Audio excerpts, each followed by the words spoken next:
this was sort of a no-brainer. They came to me and said, we want you to do this movie, and Daniel Radcliffe is doing it, and the director from Goon is directing it, and here's the script. And I read it, and it made me laugh out loud.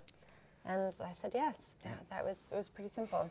Yeah, I mean, pretty much the same for me. I got the script and I read it and I loved it, and then I had a conversation with Michael Dowse, the director, and just because I always, you know, you like to sort of get to know the person a bit to find out if you get on, and you know, we did immediately, and then yeah, as Zoe said, it was a no-brainer really with a script this good. When something's good, when it's like easy to learn, and you just like, you know, and you don't have, it's really easy to memorize, and I think that's, it all just sounds like stuff you would say in actual, you know, dialogue, and so it was just, and that, and also I suppose the fact that it was just, it felt like a more realistic version of romantic comedies than we've maybe seen before. I play Chantry. She's an animator. She's in a long-term relationship. Not unhappily in a long-term relationship. She's very close with her little sister Dahlia, played by Megan Park. And then I meet this guy, and we become friends. I play Wallace, who is a med school dropout and slightly sort of disenchanted with love and romance. He's had his heart broken and sort of just hasn't dealt with it very well, and it's kind of gone into a place where he's just sort of given up on the idea of love or romance, or is pretending to himself that he has. And then yeah, then I meet Chantry at a party, and that my notions of love are renewed. I think it is like at first sight. You know, I think it's one of those like challenging things. Just because you're in a relationship doesn't mean that like that part of your brain turns off. You know, when they first meet, Chantry and Wallace, Chantry doesn't mention that she has a boyfriend until like the last possible second on that evening. Which is basically like saying you want to be in a relationship with me. Yeah, yeah. It's basically. You know, Elan, before we started shooting, was like, you know, I feel like she's really dry. Like, you know, it's really hard to like make her laugh. You know, I was like, okay, okay. And then you started improvising. I was like, But also, yeah, the improvising stuff was great fun, like particularly at that party, in doing all the party scenes, and then like in the cab scenes, and just like I would just basically tell you horrendously embarrassing things from my childhood. and none of them ended up in the movie. None of them ended up in the movie, which is great.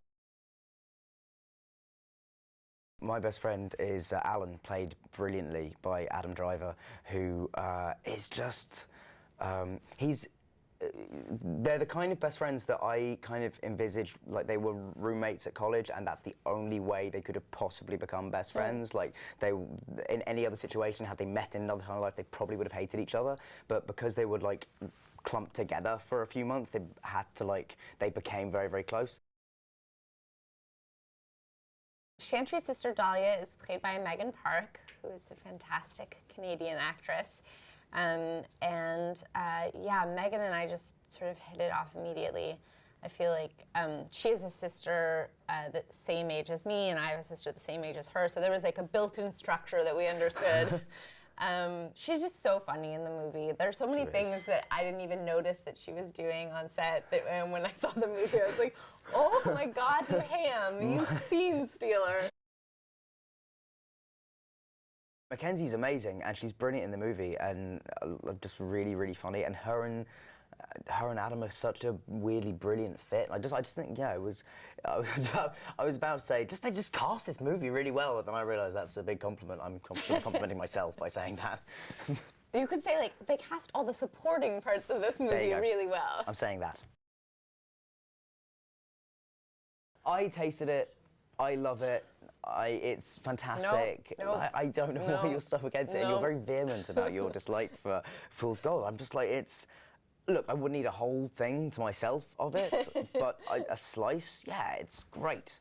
Oh yeah, and so for anyone that doesn't know, Fool's Gold is a loaf of bread hollowed out with half a pound of bacon and an entire jar of peanut butter and an entire jar of jam, just all slammed together. Coated in butter and baked. It's a minor detail. That's the detail that puts it over the edge. Oh, really? why do two people like each other? Why are they drawn to each other? What do they share? What kind of like jokes do they find funny? What things do they find sad? And just two people getting to know each other. I thought that was really cool. And there was something very real about the way that their relationship is kind of, or has its origins in humour and just taking the piss out of each other. And, you know, there's something that, as you say, there's something that feels very authentic about that. I feel like that's how people do interact on the whole when they first meet. I really have never had as much fun, I think, as I had on this movie in terms of just like being with great people and having a good time, and also really liking what you're working on. Yeah, absolutely. And you're right. There was never a day of coming in and being like, even when we had to go into the water naked, like that was actually fun.